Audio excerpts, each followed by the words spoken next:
My name is Evelyn Warner, and everything I thought I knew about my life changed suddenly one Thursday evening.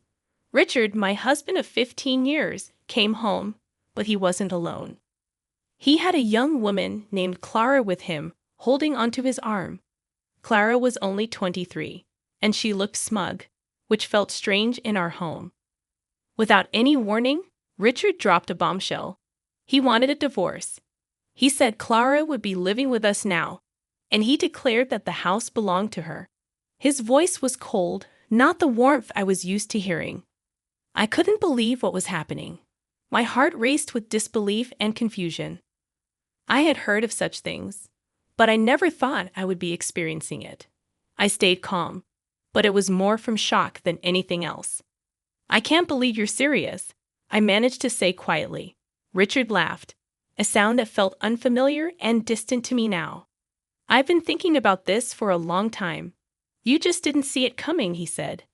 Clara looked at me with a look of triumph. Richard said he was tired of me and that Clara understood him better. It felt like I was living in a nightmare. Richard, the man I love and the father of our child, seemed like a stranger. I couldn't believe he was throwing away our marriage and our family for Clara.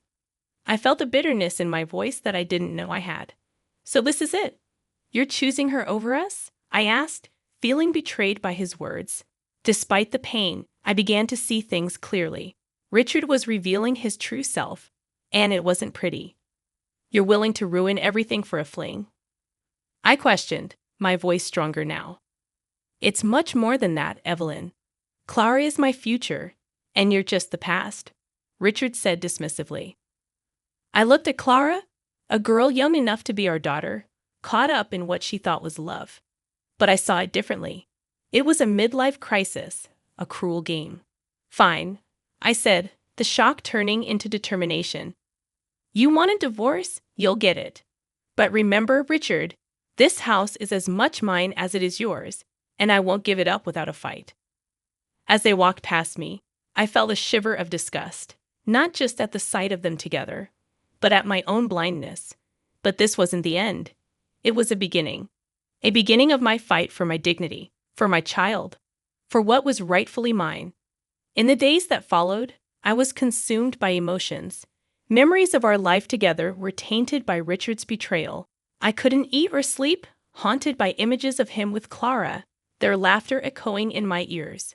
But amidst the turmoil, a plan formed in my mind. I wouldn't let Richard get away with it. This wasn't just about the house or the marriage. It was about justice.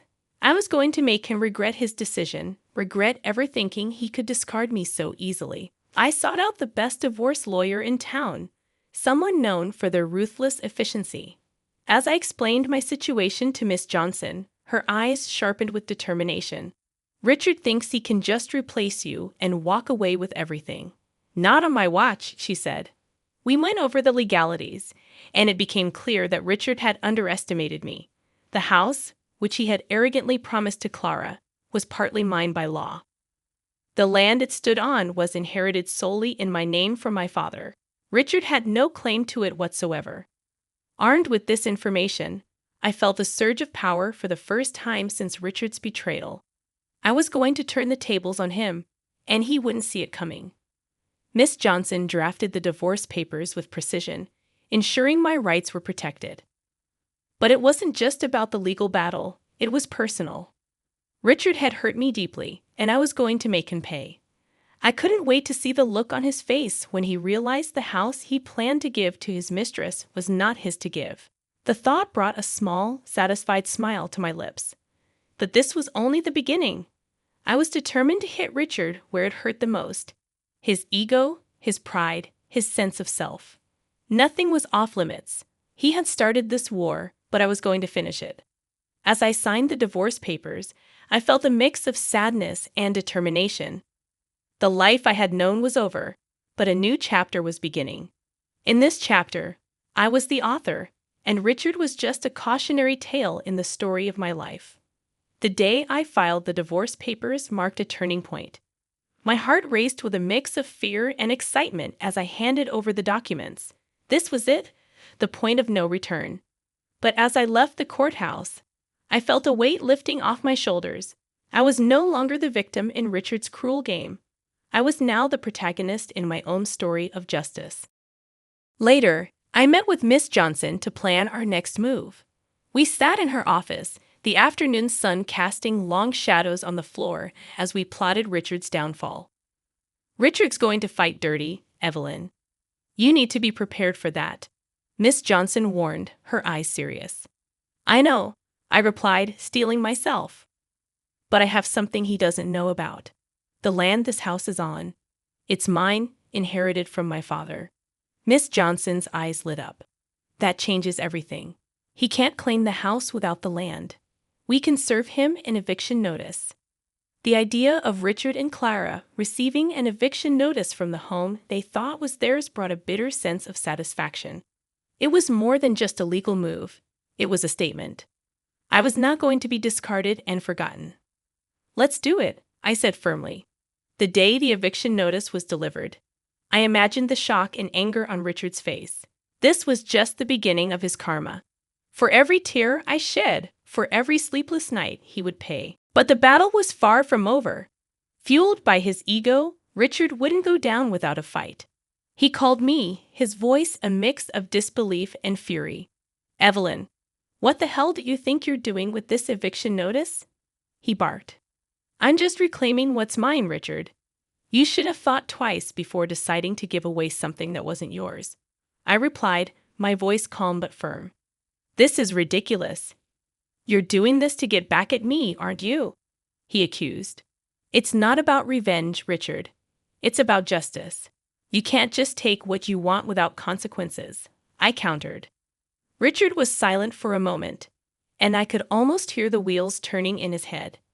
He had underestimated me, thinking I would quietly retreat. But I was fighting back, and I wasn't going to stop until I got what was rightfully mine. "This isn't over, Evelyn. I'll fight this," he finally said. "Go ahead," I responded. "But remember, the law is on my side, and I'm not backing down." After hanging up, I felt a surge of power. For too long, I had let Richard dictate our lives. But now the tables were turned. I was in control, and I would not relent until justice was served.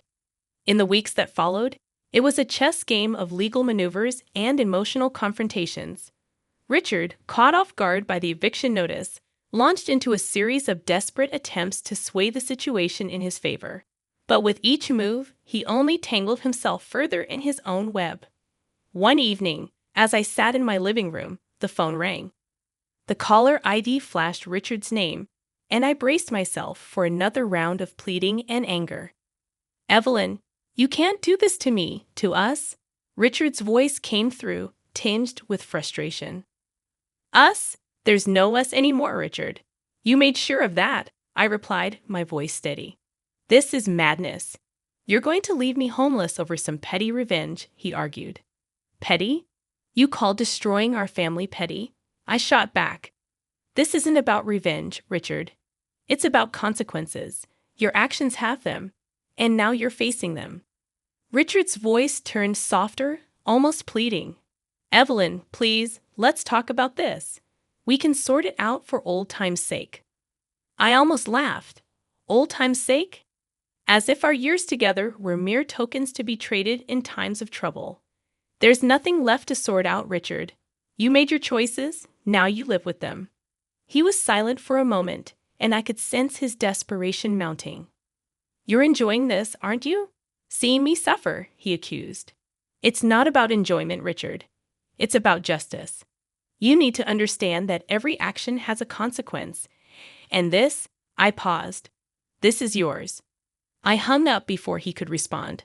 My heart was racing, but there was a sense of empowerment in standing my ground. For too long, I had let Richard dictate the terms of our life. But now the balance had shifted. I was no longer the passive wife he thought he could easily discard. In the following days, the reality of his situation seemed to dawn on Richard. His calls became less frequent, his voice less assured. The man who had once held all the power in our relationship was now scrambling to salvage what he could. What little he could salvage from the ruins he had created, Richard scrambled to grasp. Clara's presence in the background of this drama was a constant reminder of the catalyst for all of this. But I knew her part in Richard's story was coming to an end. She was just another pawn in his game, and soon she would realize it too. I lay awake at night, the silence of the house contrasting sharply with the chaos of my thoughts. But amidst the turmoil, there was a growing sense of clarity. I was doing the right thing, not just for me, but for our child. In this battle of wills, I was not just fighting for my rights, I was fighting for our future. As the legal battle intensified, Richard's veneer of control began to crack. The house he had intended to gift Clara was slipping through his fingers, and with it, his imagined future. His desperation became more evident with each passing day. One afternoon, as I reviewed some documents from Miss Johnson, my phone buzzed with a message from Richard. It was an invitation, or rather a plea, for a meeting. Against my better judgment, I agreed. It was time to face him, not as his wife, but as the architect of his downfall. We met at a quiet cafe, on neutral ground amidst our war. Richard looked haggard, the strain of the situation etching deep lines on his face. As he saw me, his expression shifted from relief to something darker. "Evelyn, thank you for coming.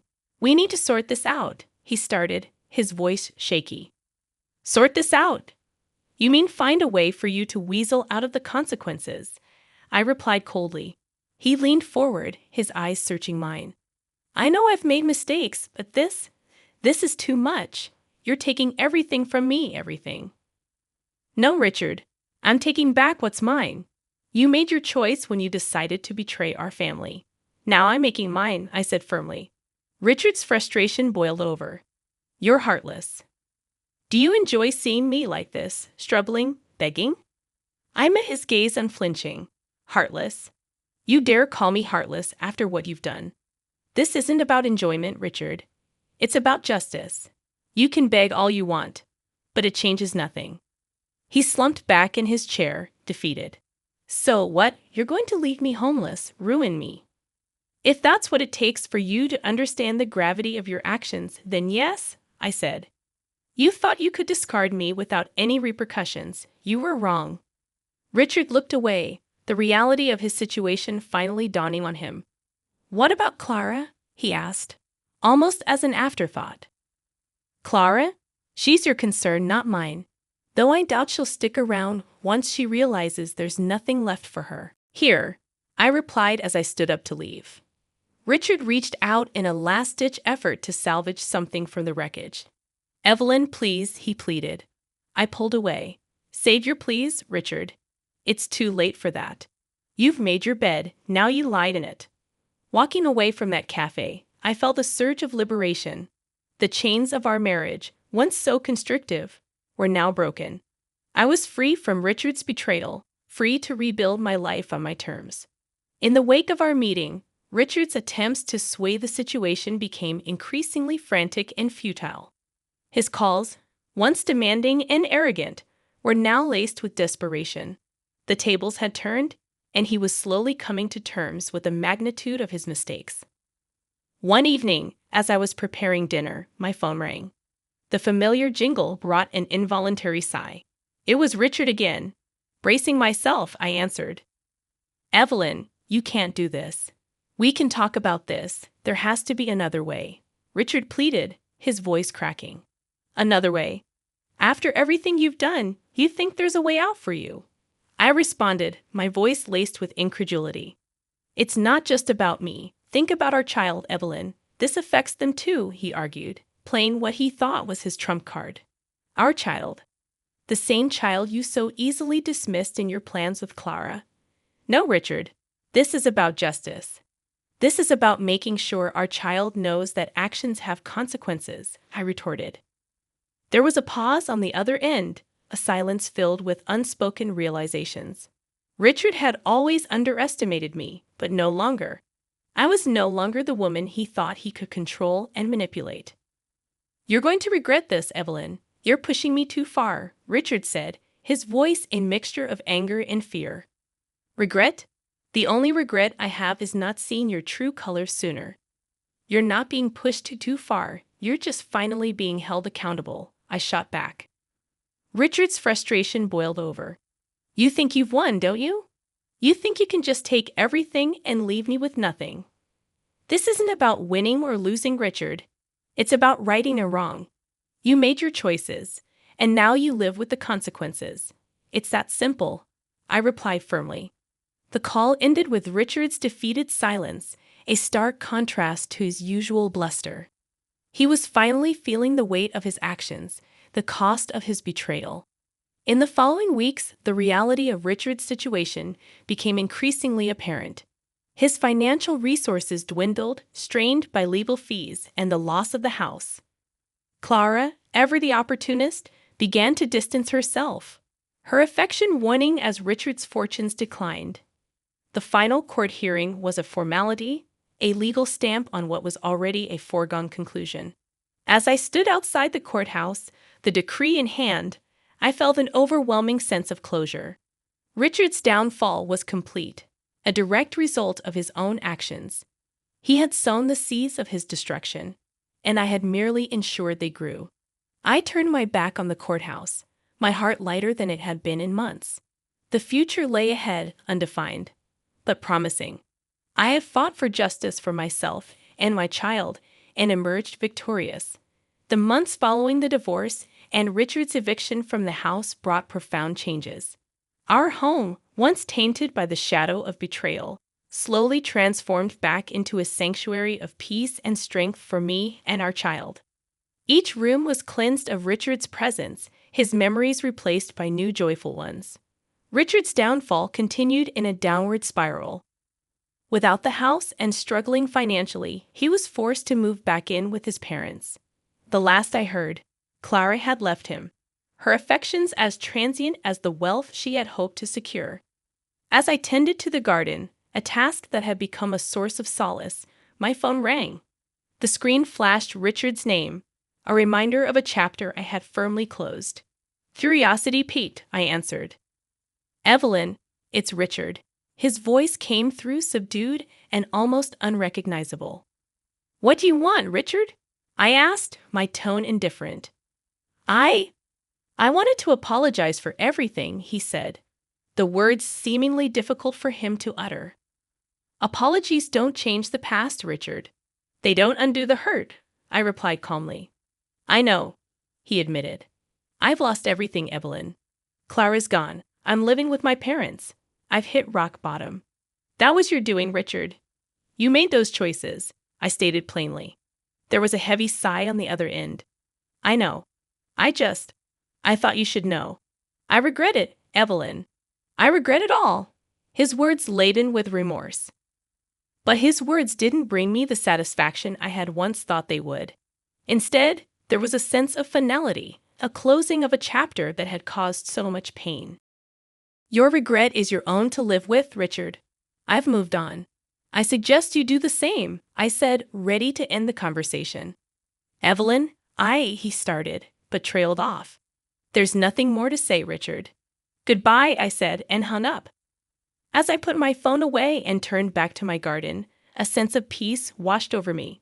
The past was behind me, and ahead was a life filled with possibilities, a life of my own making. The garden bloomed around me, a testament to new beginnings and growth. Our child laughed in the background, a sound that filled my heart with joy. This was my world now, one where betrayal and pain had no place. Richard's chapter in my life was over, but mine was just beginning.